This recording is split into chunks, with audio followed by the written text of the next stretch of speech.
Once the world had been established, the gods created people to live in it.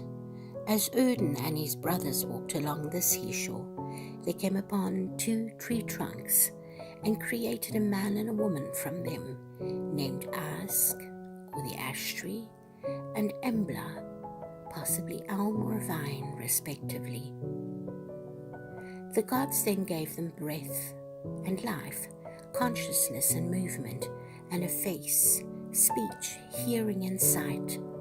From this first couple descended all those who lived in Midgard.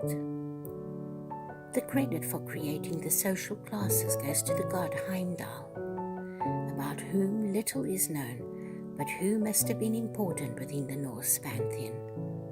One day, using the name Rig, he came to a farmhouse where he was received by a couple, I and Edda, great-grandfather and great-grandmother, who gave him coarse bread and beef broth to eat. He stayed to rest with them, remaining for 3 nights and sharing the couple's bed. 9 months later, Edda bore a son, a swarthy child with dark hair and dull eyes. Named Thrall, he was condemned to spend his life performing hard labor. He married an unattractive woman, and from them descended the race of slaves. At another house, Heimdall was received by the more affluent Affi and Amma, grandfather and grandmother. Rig was given a trencher full of meat, and again he stayed 3 nights. 9 months later, Amma had a son called Karl, free man. He had a ruddy complexion and bright eyes. He grew up to farm land and build houses, and from him came the race of free men.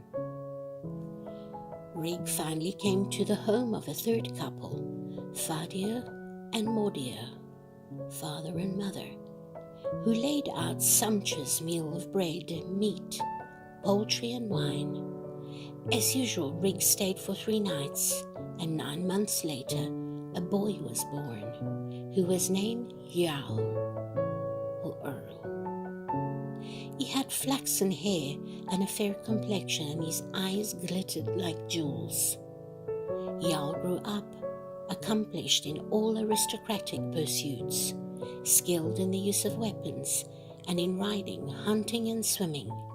Heimdall eventually acknowledged him as his son and taught him about the runes.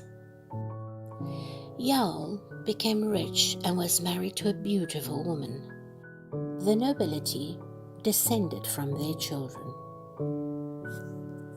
Although particular recognizable places do not feature in the Norse stories of the origin of the world, specific sites or natural features can be identified which may have provided the inspiration for important aspects of the creation myths.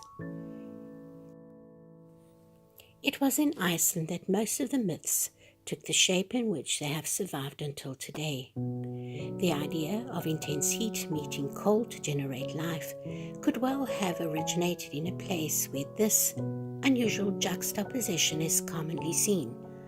Iceland's ice-covered volcanoes erupt, spewing out boiling lava, flames and steam, and the ice caps melt, flooding the valleys below.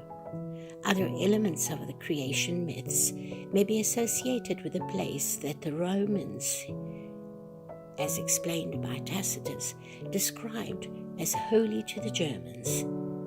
At the salt springs of the river Saal near Strasbourg, people obtained salt by pouring water over piles of burning wood. Tacitus noted that this process involved uniting 2 opposing elements, water and fire, thereby apparently presenting the same conditions that engendered life in the story of the Kvadradomla. The axis of the universe was an enormous ash tree, Yggdrasil, also known as the World Tree, which formed a column linking the worlds of the gods, mankind and the giants, as well as the dead. Its fortunes mirrored those of the universe it sheltered, as well as sustaining the world. It suffered in the same way as those who lived in it. Nothing is known of the origin of Yggdrasil. It appears to have been timeless, existing before the beginning of the world and destined to survive Ragnarok. A variety of creatures dwelled in it or by the tree. A wise eagle who sat in its uppermost branches, the hawk called Vedrfolnir between its eyes, a monstrous serpent, Nidhogg, who lay deep down in Niflheim by its roots, a squirrel named Ratterstork, who ran up and down its trunk carrying insults between the eagle and the serpent, and 4 stags named Dane, Valen, Dunair, and Duratro, who lived among the tree's branches eating young shoots. To them and the others the tree was a source of life. It dripped dew so sweet that the bees made honey from it, and its fruit was said to be helpful to the woman in labor, hastening the emergence of the child.